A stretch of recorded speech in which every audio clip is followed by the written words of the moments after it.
Nauhing pandangal, kinatawan Brian B. Revilla.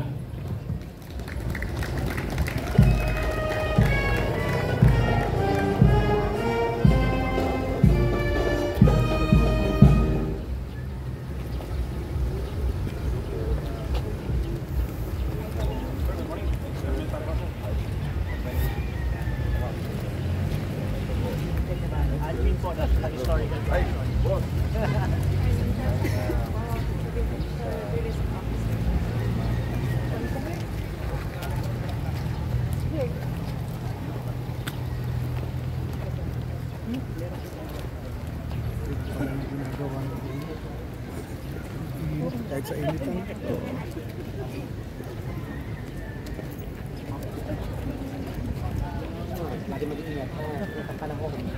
Magandang umaga.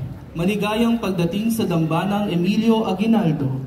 Ngayong araw, ika-22 ng Marso, taong 2025, ay ginugunita natin ang ika-156 na guning taong anibersaryo ng kapanganakan ni Pangulong Emilio Aguinaldo E. Fami.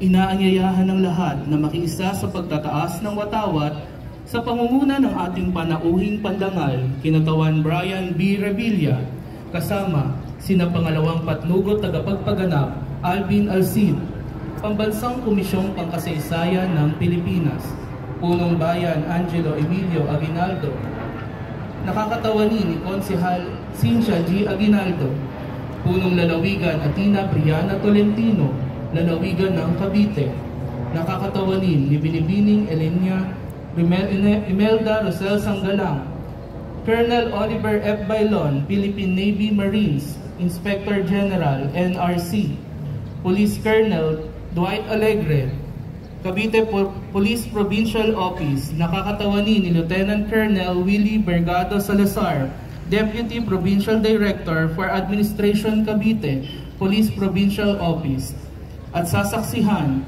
ni na Pangalawang Punong Bayan Edward Samana Jr., Kawit, Cavite, Veterans Federation of the Philippines, Kawit POS, President Cielito Lopez, Dr. Rolando Talon, Kagawaran ng Edukasyon, Distrito ng Kawit, Grand Master Ronulfo Saonoy, the Most Worshipful Independent Grand Lodge of Free and Accepted Mason of the Philippine Islands, President Emilio Aguinaldo Memorial Lodge No. 5, Sovereign Grand Commander Raymond Caballero, Grand Logia del Llano Oriente, Islas Pilipinas, Ginoong Marlon Celestial, at BM Lester Castillo, Supremo Consejo del Grado 33, para Pilipinas, at Logia Nacional de Pilipinas, Worshipful Master Randy Ronald Lau, the Most Worshipful Grand Lodge of Free and Accepted Masons of the Philippines,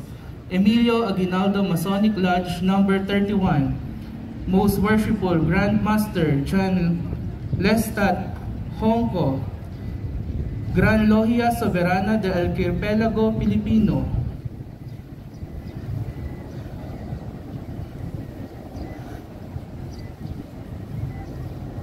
inaanyayahan po ang lahat na magsitayo para sa pagtataas ng watawat na pangungunahan ng hukbong dagat ng Pilipinas, Naval Base Cavite Band, Pambansang Pulisya ng Pilipinas, Kawit Police Force at ng Cavite Tourist Police Unit.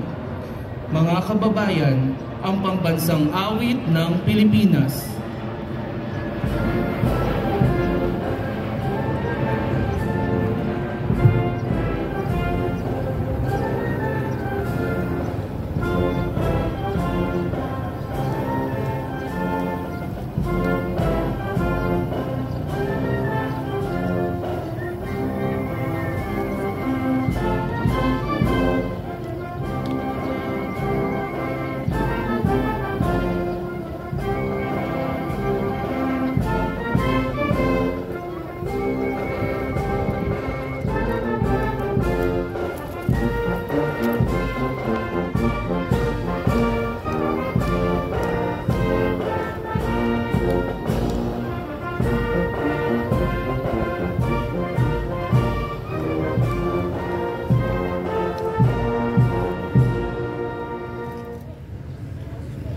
Inaanyayahan ang ating mga piling panauhin na magtungo sa puntod ni Pangulong Emilio Aguinaldo para sa ikalawang bahagi ng ating programa.